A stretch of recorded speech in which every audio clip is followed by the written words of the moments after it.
आज शिव पार्वती की प्रेम कहानी का उदाहरण दिया जाता है, लेकिन दोनों को संगम इतना आसान भी नहीं था। महादेव को पाने के लिए माता पार्वती को कठिन तप से गुजरना पड़ा था। वहीं महादेव को भी सदियों तक विरह की आग में जलना पड़ा था। जानिए शिव पार्वती के मिलन की पौराणिक कथा। शिव पार्वती विवाह। जब सती के खुद को योगाग्नि में भस्म कर लेने का समाचार शिव जी के पास पहुंचा, तब शिव जी ने वीरभद्र को भेजा। उन्होंने वहां जाकर यज्ञ विध्वंस कर डाला और सब देवताओं को यथोचित फल दिया। सती ने मरते समय शिव से यह वर मांगा कि हर जन्म में आप ही मेरे पति हों। इसी कारण उन्होंने हिमाचल के घर जाकर पार्वती का जन्म लिया। जब से पार्वती हिमाचल के घर में जन्म, तब से उनके घर में सुख और संपत्तियां छा गई।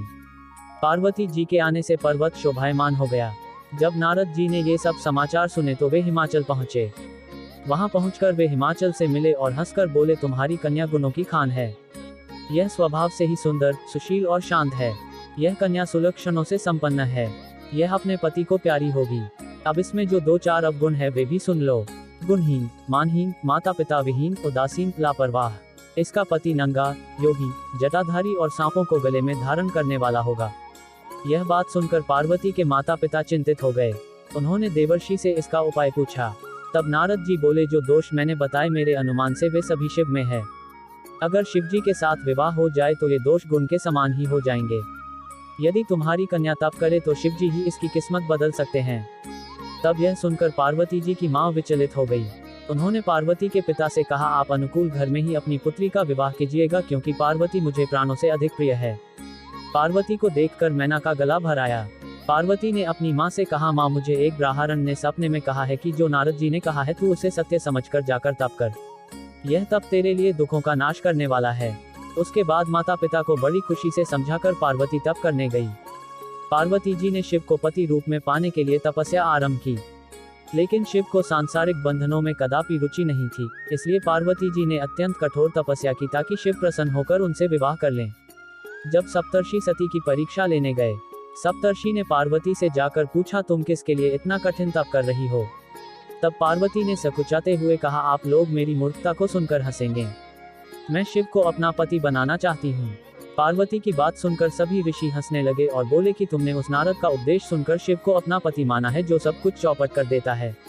उनकी बातों पर विश्वास करके तुम ऐसा पति चाहती हो जो स्वभाव से ही उदासीन, गुणहीन, निर्लज, बुरे वेश वाला, बिना घर बार वाला, नंगा और शरीर पर नागों को धारण करने वाला है। ऐसे वर के मिलने से कहो तुम्हें क्या सुख मिलेगा। अब हमारा कहा मानो, हमने तुम्हारे लिए बहुत अच्छा वर चुना है। हमने तुम्हारे लिए जो वर चुना है वह लक्ष्मी का स्वामी और वैकुंठपुरी का रहने वाला है। तब पार्वती उनकी बात सुनकर बोली, कहा है कि मेरा हर भी पर्वत के ही समान मजबूत है। मैं अपना यह जन्म शिव के लिए हार चुकी हूँ। मेरी तो करोड़ जन्मों तक यही जिद रहेगी। पार्वती की यह बात सुनकर सभी ऋषि बोले, आप माया हैं और शिव भगवान है। आप दोनों समस्त जगत के माता पिता है। यह कहकर सप्तर्षि पार्वती को प्रणाम करके वहां से चले गए।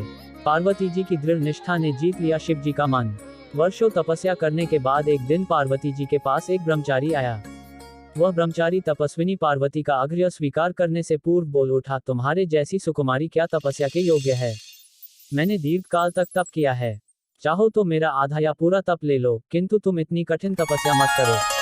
तुम चाहो तो त्रिभुवन के स्वामी भगवान विष्णु भी। किंतु पार्वती ने ऐसा उपेक्षा का भाव दिखाया कि ब्रह्मचारी 2 क्षण को रुक गया।